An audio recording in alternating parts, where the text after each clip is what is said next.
Assalamualaikum warahmatullahi wabarakatuh. Waalaikumsalam warahmatullahi wabarakatuh. Bagaimana kabarnya hari ini anak-anak? Baik, Bu. Alhamdulillah kalau baik. Coba tengok kanan kirinya, hari ini siapa yang tidak hadir? Ayu. Kenapa Mbak Ayu nggak masuk? Tidak tahu, Bu. Nggak tahu ya kan. Nanti kalau misal Mbak Ayu sakit, semoga Mbak Ayu lekas sembuh dan bisa mengikuti pembelajaran kembali. Amin. Oke, anak-anak, sebelum memulai pembelajaran hari ini, kita berdoa terlebih dahulu. Ketua kelas boleh memimpin doa teman-temannya. Berdoa dimulai. Amin. Oke, untuk meningkatkan rasa nasionalisme, kita berdiri menyanyikan lagu Indonesia Pusaka.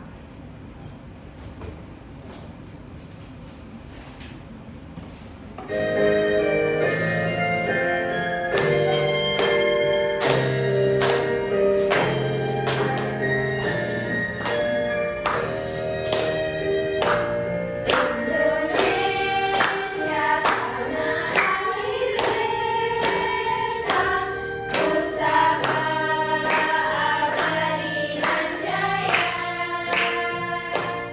Indonesia sejak dulu kala dipuja-puja bangsa. Di sana tempat lahir beta, dibuai dibesarkan Bunda, tempat berlindung di hari tua, sampai akhir menutup mata. Boleh duduk kembali. Nah, sekarang Ibu mau tanya.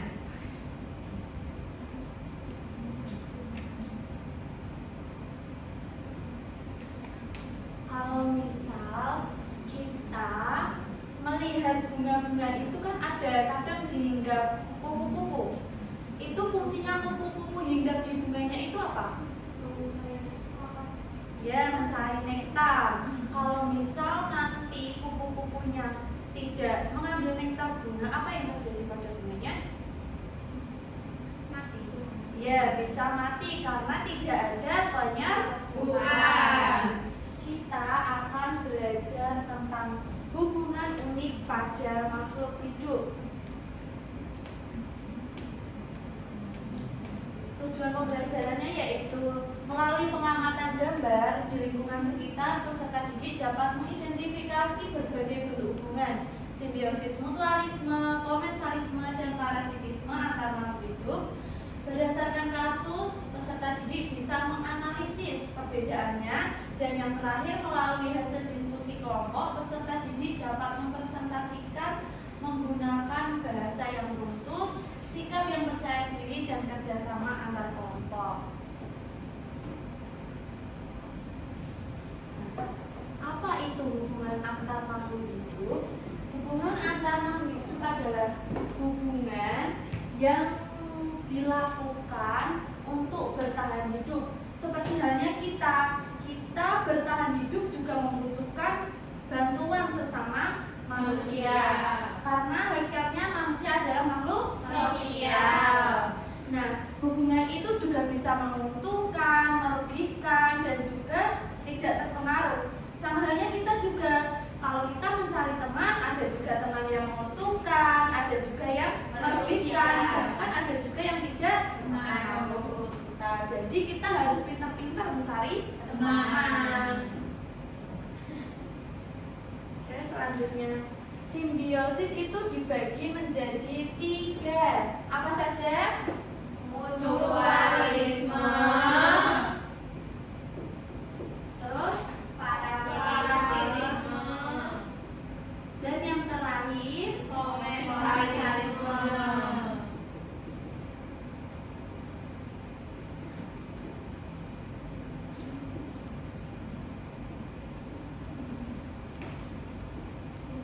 Nah, anak-anak boleh mengeluarkan bukunya, alat tulisnya, Jadi nanti apa yang Ibu sampaikan bisa dicatat hal-hal yang penting.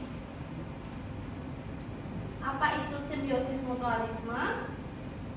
Simbiosis yang hubungan antara makhluk hidup yang saling menguntungkan. Jadi keduanya mempunyai manfaat. Kita juga mendapat manfaat dan satunya juga mendapat manfaat. Fungsinya simbiosis ini yaitu untuk membantu bertahan dan berkembang biak. Contohnya apa? Misalnya tadi yang Ibu bilang kupu-kupu dengan bunga. Karena kupu-kupu mendapat nektarnya dan bunga membantu penyerbukan. Terus kerbau dengan burung jalak. Kerbaunya merasa terbebas dari kutu dan burung jalaknya mendapat makanan sisa dari kerbau kutunya. Dan yang kedua ada simbiosis Parasitisme. Ini bisa anak-anak garis besar. Parasit. Parasit itu artinya pengganggu. Maksudnya kayak dia itu sebagai benalu dalam tubuhnya. Jadi yang satu mendapat untung dan yang satunya dirugikan. Apa contohnya? Nyamuk dengan manusia. Kalau kita digigit nyamuk, nyamuknya yang kenyang, kitanya yang gatal karena digigit nyamuknya. Ada juga benalu, benalu pada pohon. Dan yang terakhir ada simbiosis komensalisme. Apa itu simbiosis komensalisme? Hubungan ketika satu makhluk hidup mendapatkan manfaat, sedangkan makhluk hidup lain tidak dirugikan maupun diuntungkan. Jadi simbiosis ini tidak ada pengaruh.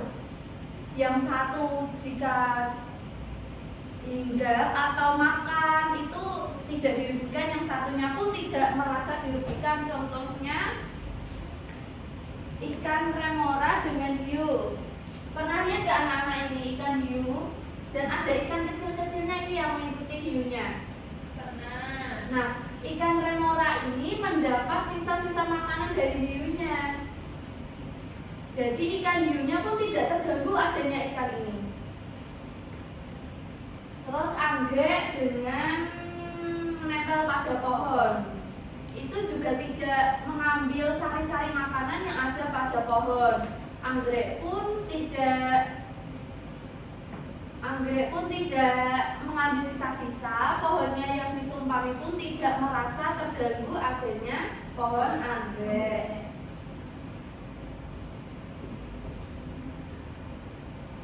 Nah, pentingnya hubungan itu agar menjaga keseimbangan. Jika salah satu terganggu, maka makhluk yang lain pun bisa terdampak, sehingga kehidupan menjadi tidak seimbang karena adanya hubungan yang tidak seimbang itu. Dampaknya apa? Yang pertama ada hubungan saling menguntungkan, membuat makhluk hidup lebih mudah bertahan. Yang merugikan, mengganggu kesehatan atau melemahkan inangnya. Seperti yang tadi, parasit itu pasti mengganggu. Nah, peran kita sebagai manusia adalah melestarikan hewan, tumbuhan, dan manusia itu ikut menjaga keseimbangan alamnya agar tetap terjaga. Nah, baik anak-anak, Ibu punya apa tadi? Ibu kan sudah menjelaskan. Anak-anak mau bertanya tentang apa yang Ibu jelaskan tadi atau sudah paham? Sudah paham. Oke, Ibu punya kantong simbiosis dalam ekosistem. Nanti anak-anak bisa memasukkan mana yang termasuk simbiosis mutualisme, komensalisme, dan parasitisme.